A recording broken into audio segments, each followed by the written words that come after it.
Okay, well, let's head up to Seattle, Pacific Northwest. It's the last team to get over here. So I mean, they got rid of Russell Wilson, which was a fun idea for them to do. We kind of had hinted at that possibly happening, and then all of a sudden he was a Denver Bronco. So they brought back Noah Fant on their team, and I'll get to him because this team's just a hot mess. So first, coaching changes. They have a new defensive coordinator named Clint Hurt. He's a defensive line guy, so I'm not really specifically sure what that's going to mean for them. But when they lose Bobby Wagner, I guess we'll have to see what he's working with. But we'll start right at the top, the quarterbacks. There is a true quarterback competition going into the season for the Seahawks, and that is between Drew Lock, Mr. QB 36, and Mr. Geno Smith, Mr. QB 38, both on underdog ADP right now. Hey, don't rule out Jacob Eason, man. He's got a chance with this. There's a chance. Quarterback room. I do. So I don't even want to talk. bad. I don't even want to talk about either of them. Honestly, I really don't. There is a chance that this team trades for Jimmy Garoppolo, and I'm going to just go ahead and say that is a fat mistake. I hope they do not do that because it's going to clog up the rest of their cap space, which I'm positive is not much, unless they get San Francisco to eat some. But with them being in the division, what incentive do they have to do that? And then just tank this year and get one of the best quarterbacks in college coming out next season. That's what they should do. And they got some draft picks out of this trade, so utilize those draft picks wisely. Keep DK Metcalf happy, and if you can try to figure out Tyler Lockett for another quarterback other than Russell Wilson, would be great. But if not, just go ahead and trade him to the Broncos too. Very confusing. But the quarterbacks, just don't even worry about them. They're not fantasy relevant. Why even bother? Running back room. Rashaad Penny is RB32 and Kenneth Walker is RB33. I wish I could make it easier for any of you out there playing the game right now, but it's very hard to say which of these running backs is going to win outright. Now, yes, Joe. I can tell you it's going to be Kenneth Walker by Okay. a mile. The problem with Kenneth Walker is that he can't pass catch well. Now, He can pass catch well. He just wasn't used in that role. Okay, and I appreciate you saying that he was not using that role at Michigan State, and so we don't honestly know exactly what he's capable of. But we do know what Rashaad Penny could do. So if I was Pete Carroll, I've got 1 year left of Rashaad Penny on my books. Why not just run him into the ground and use Kenneth Walker sparingly? You've got max 3 games left of Rashaad Penny. Okay, Joe. Here's the thing. Here's the thing, Joe. Why waste Kenneth Walker this season? Let's let him be healthy this season. That's fine, and I totally agree with you. But when Rashaad Penny gets hurt on the first snap of the fucking season, Kenneth Walker is going to have the job for the rest of the year. It's simple. I mean, you're not wrong. The problem is they're both RB3s. All right, guys. Let me end this argument for you. The Seattle Seahawks have the 32nd ranked offensive line. They have no quarterback. This team is not this. Like, look at the Houston Texans last year. This is what you're getting from this team. Like, the wide receivers might be relevant because they're going to be throwing the entire game. You don't want these running backs on your team this year. That's why, if I'm being honest, that's why. I know you like Kenneth Walker. I'm trying to make the preview here, but I'm trying to tell you. I'm trying to tell you, do not draft either one of these guys. If you want to, sure. Who knows? Kenneth Walker might be a stud next year, and maybe you'll get a couple good games out of him. But like, who are they going to run the ball against? Who's going to be shocked that they run the ball whenever Geno Smith's back there floundering around, and then they have to put Drew Lock in because he gets injured, and then they have to put Jacob Eason in because he gets injured because there's no one to block. Same guy saying this loved Javonte Williams and Melvin Gordon last year. I just want to throw this out here. What is the difference in this situation? Offensive line was good. Was it? No, It wasn't. No. Both guys got almost 1,000 yards. I'd have to say that that's pretty good. Yeah, and what's to say that Kenneth Walker or Rashaad Penny cannot do exactly the same?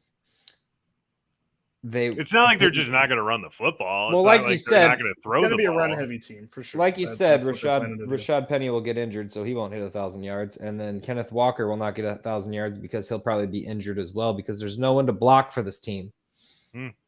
Well, I will say this in Kenneth Walker's defense. So he was one of the best off-script runners in college football last season. I wouldn't say most of, but he excelled at being able to do runs where the play was supposed to go a certain way and he had to bail on that and do his own thing. So in that case, I guess he could be the player that you need on this team with the O-line being this bad. However, my biggest thing is everyone has a love affair with Breece Hall this year, and he's going to a better situation with a more talented offense. But I don't think he's not. It's the Jets. I missed that day, but the Jets are not a good offense. I just want to go ahead and clear that. They're not. Up. They have more weapons that the defenses are going to have to respect. I'm more excited for that offense than this one. 100% agree. 100%. All right, okay. I'll shut up, Billy. I'm sorry. Well, no, you're I fine. love Kenneth Walker. I just to muddle things up even more, Chris Carson may be back. I don't think he should. He's got a neck injury. I hope he does. Is not going to get better. Like especially with a terrible offensive line and a terrible football team. He's going to harm himself, and I hope that his doctor has made him very aware of what could possibly happen if he steps on a football field again. But Chris Carson is another name to throw out there because he could be there too. I don't know. I would not go near this offense. Joe's planning to take Kenneth Walker probably way too high. I'm perfectly fine giving that to him. I would say if you got any of these running backs, they should not be your RB1, potentially not even RB2. They are viable, but just not maybe that viable this season. All right, I was waiting for Joe to say something, but okay. No, you guys made it very clear how you feel. Well, I think Kenneth Walker's going to be great next year when they have a quarterback. Joe, when you take him in the 5th round, I will stand and applaud you when we're at our draft. I don't have to. He's going at 91 right now. You can get him in the freaking 8th round. Well, yeah, we could. Me or Josh could. You, though, might be a little higher than that. You're going to draft him 5th round. I'm saying for the value you're getting there. We can see it in your eyes, Joe. He's going in the 5th or 6th round. Anyway, I'm going Travis Etienne, Kenneth Walker at 11-12 this year. Yep, so. I cannot wait to see that. Anyway, on to the wide receivers, the actual relevant people on this team. DK Metcalf is going at wide receiver 24, and Tyler Lockett is going at wide receiver 47. Tyler Lockett seems kind of like a steal at that clip on Underdog. DK Metcalf, on the other hand, man. No, so I think you got this one mixed up, but I'll let you finish. What do I have mixed up about it? You're saying Tyler Lockett's a steal, but Tyler Lockett hasn't ever been good except with Russell Wilson, and neither of these guys are throwing deep balls, which is what Tyler Lockett did. So Tyler Lockett with Geno Smith last year had a 10-catch, 117-yard game. I mean, one game, nice. It was he only played 3, and the other 2 were forgettable. But Geno Smith might be the starter this year. 33%. That's what I want if I draft. DK Metcalf did nothing. At wide receiver 47. Time out. DK Metcalf, wide receiver 11 in standard. With Geno Smith. With an injured Russell Wilson the entire year? With Geno Smith, though. Russell Wilson didn't play on the team you're anymore. saying with Russell Wilson didn't play on the team when I'm talking about. He doesn't play there anymore. So we're talking DK Metcalf with Geno Smith. Not somebody I'm super excited about. It was not really on the same page last year. At least Tyler Lockett, I can at least see at wide receiver 47, there's a potential there that he could be, flex worthy on your team. DK Metcalf is going to go too high. It's just, I don't want him on my team, and it's simply because of who the quarterbacks are on that team. Because Drew Lock could not make any of the wide receivers in Denver extremely relevant, and Geno Smith has been Geno Smith for most of his career, all of his career. I don't know. I kind of see. So for DK, I know it didn't work last year with Geno, but I feel like it's going to be kind of like a DeAndre Hopkins thing where they just throw the ball up and he goes and catches the ball kind of deal. Who he played with Brock Osweiler back in his young career. There's pretty bad quarterbacks he played with before Deshaun Watson got there, and even when Deshaun Watson got there, he didn't have the best of rookie years. So. I'm seeing DK Metcalf I'm not saying as a steal. I think his ADP is fine though. I think you're getting him where you're getting a solid wide receiver here. And it's not, you're not going to get DK Metcalf of old. He's not going to be wide receiver 5 or anything like that, but there is a chance that he's still wide receiver 15. I think that's not out of the realm of possibility. And the man catches touchdowns. So even in a bad week, you're getting yourself 6 points plus that catch, plus however many yards he ends up with. Even if it's 30, you got 10 points. All right. So just question for the crowd here. Marquise Brown, DK Metcalf. Marquise Brown 100% because of the first 6 weeks. But then after that, I don't know, maybe flip him for DK. Marquise Brown. I think DK Metcalf's a phenomenal receiver. I think the reason it didn't work with Geno and it's not going to work with Drew Lock is the arm talent. To get him, he outruns quarterbacks. He's so fast. And to your point, Josh, he doesn't go up and get those 50-50 balls most of the time. His game is down the sideline and running to the end zone, just burning everybody. And if you don't have a quarterback that can sync that up perfectly, it's not going to work as good as it should. I love DK Metcalf as a player. I do not like the situation. If Garoppolo goes there, I do think he has the arm to keep up with Metcalf. So I would take Marquise Brown and not be happy about either one of them. I just say we look at this at the next year or the end of the year, and we'll see the exact type of stats: that 900, 7 touchdowns, 1,300, 10 touchdowns. Maybe not that far. 900, 12 touchdowns. It's going to be somewhere in the 900-yard mark. I don't know how he's going to get them. I don't know who's going to be throwing it to him, but he's going to have about 8-9 touchdowns. I'm sure he will. So. I mean, Sutton's going right behind him. Amari Cooper is going behind him, especially with the news that 4 to 6 games for Deshaun Watson. Amari Cooper kind of sneaks up there a little bit in my book. Darnell Mooney's there. Allen Robinson's there. In redraft, I'm not as excited, but I am still a DK Metcalf believer, and I think he can do it. And I think that's going to be the game plan because, like you said, they're not going to be throwing the ball down the field, so Lockett's not going to be getting those either unless they'd use him as a true slot guy, which he typically hasn't been. So I guess the question here is, what is this team going to do offensively? Absolutely nothing except for try to catch up. Can I finish the offensive preview real quick? No. Billy. Seeing as how I haven't even been able to finish the entire team yet. Sorry, man. Okay, well, let's move on to the tight end. So they acquired Noah Fant from Denver. Noah Fant. He's going as tight end 20. I actually think that he might be worth taking a flyer on. I don't think he's tight end 20. I mean, I don't think he's going to be one of the top 6 or 7 tight ends, but could he finish as tight end 10, 12? Sure. Why not? I think he's completely usable. And I think that if you miss out on the premier tight ends, or even if you maybe grab a bad one that you're not sure of, he might be a guy that you could put on your team, and he could actually maybe return some of that value that you're getting at tight end 20, which is, ridiculously down in the 11th, 12th, 13th round. Yeah, I actually agree with you. I don't know if you're done yet. I don't really care. I'm done now. Okay. Noah Fant has been an utter disappointment for most of his career. And I wouldn't say a disappointment. He just never lived up to the expectations. And it's really about the touchdowns. He had 334. 600 yards pretty much every season. I mean, that's the poor guy had to play with Drew Lock, and now he has to go play with Drew Lockett some more. So I know. I don't know. I wonder how pissed he was when he found out. He had to be so mad. He was like, "We're getting Russell Wilson shit. Who they giving?" They're like, "We're giving Drew Lock," and then you're going too. You're going with him, man. Sure, Drew Lock or Noah Fant was like, "Damn it." I think the biggest thing for Noah Fant is he's going to be the check down guy because Tyler Lockett hasn't historically been that. He could easily be a slot guy if they used him correctly and kind of used him in that Cooper Kupp kind of role, because that's where you're going to get nickel and dime and stuff, which I assume that's what DK is going to end up doing, is that big body slant across the field, get 10 yards a little bit more. But Noah Fant's going to be the safety valve when Geno's already thrown 2 picks and DK is streaking down the field with a defender even near him. He'll be like, Fant. So I do agree. There's a chance for him, and I love him as a backup tight end. Obviously, you don't want him as your first one, but if you did wait, make sure to go get yourself a backup. I think you can do worse than Fant. Yeah. I mean, if you end up with like Mike Gesicki or something, and you're like, damn, I don't really believe in Gesicki, Fant would be a good person to like add into that just in case, So if you draft Gesicki, you better be your second tight end, or you better select one with your next freaking pick, because that is this the Miami Dolphins preview? Yeah, what's going on here? I was just saying, I think Gesicki, you don't want him.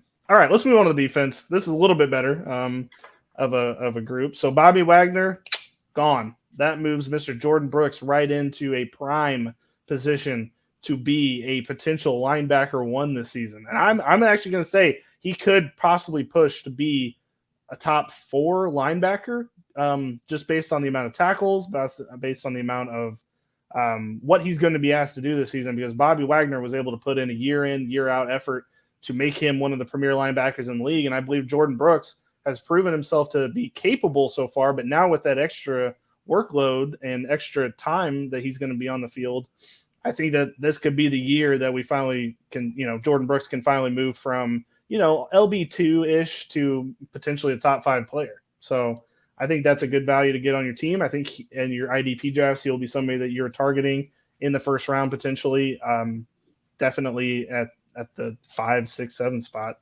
Jamal Adams. I don't really know what to tell you to do with Jamal Adams. He's going to get drafted way too high. I would suggest you not being that person. 2 years ago, he was able to get 9.5 sacks, which made him super relevant. One of the DB, I think he was DB1 in 2020. And then 2021 happened. He had 0 sacks. He had the same amount of tackles. He had 2 picks, which he didn't have the year before. But I think that if you're betting on, like, and another problem is now that with the new defensive coordinator, which is why I mentioned him at the beginning, will they be asking Jamal Adams to do what they've been asking him to do with the whole attempt at sack situation? I don't know. And I would really have to assume. I would hope so, because that's why you got him on the team. That's why you gave up all that draft capital back when you traded the Jets for him. But at the same time, new guy, new scheme. Interested to see how, it's going to be a little camp news, this situation. But I would love to hear what they're saying in camp about the defense and how they plan to use Jamal Adams. That is something that we will all be monitoring going into the season, because I can't fully tell anybody to draft him in the first 2 rounds of an IDP draft and feel good about it. And that's just me personally. Do you guys have thoughts on him, on Jamal Adams? I would rather take Quandre Diggs later. I think he'll be fine, and I think he'll be in that same 90 tackle, maybe 100. Might get himself 3-4 sacks. He'll be relevant. He's just not going to be worth the name, because everyone knows who Jamal Adams is the problem. I agree, and I think especially if you're getting into an IDP with maybe players that don't pay attention super a lot, they might be like, "Oh, Jamal Adams, I remember him being good," but he might be first round. I would not grab Jalen Thompson 7 rounds later, and you're fine. Exactly. So I'll quickly touch on Cody Barton. He has been the IDP darling of the offseason so far, because everybody thinks when Bobby Wagner leaves, Cody Barton's going to be the guy. And I can appreciate that, thinking that he's going to be, equal to that. But we haven't seen Cody Barton do that yet. He's been in the league 3 years yet. He's never been asked to do what he's going to be asked to do this year, which is even filling Jordyn Brooks' shoes. And for that reason, I'm not going to tell you to draft Cody Barton. If you picked him up in Dynasty, you have a lottery ticket in your hand and you're pretty happy with that. But as far as redraft IDP goes, I'm not going to be the one to tell you to take him. If he gets to the later rounds and you're looking around and nobody's taken him yet, maybe that could be a guy that you target. But just based on the whole he's now Bobby Wagner's position kind of thing, I don't see it. Jordyn Brooks is the guy. That's who you're going to want on this defense to be your premier player. And Cody Barton can be a lottery ticket that you've taken a little bit later. And I don't know. I can't tell anybody to take him. Last player that I'm going to talk about is Boye Mafe. He got drafted there, and he can definitely push to be the starter because he's drafted in the 2nd round. However, I will say this. Coming out of Minnesota, he only played around 50% of the snaps. He never played a full workload at Minnesota, which is why he fell into the 2nd round. And that is something that I would definitely be concerned with when he gets to that defense, is that he's never taken on a full workload. So I can't see how they expect him to do the same thing. So, guys, any left on this defense that you'd like to talk about? You're not going to get Cody Barton as a deal for long. He's way too talked about right now. Mm-hmm. And he worries me because you're going to have cuts in July. You're going to have cuts. You're going to have free agents that are still out there signing places, and I would not be surprised if they do bring in the competition for him. Agreed. The most tackles he's ever had in a season was 37, playing more of a reserve role. So we are projecting a lot here on him. Shelby Harris, that was a hell of a signing for them. He comes over with 6 sacks from the Broncos. So if you have a defensive tackle slot, I think he's a good one. And Darrell Taylor, was actually pretty serviceable last year. And he has a linebacker and a DL designation on sleeper. Those are my only guys I want to point out.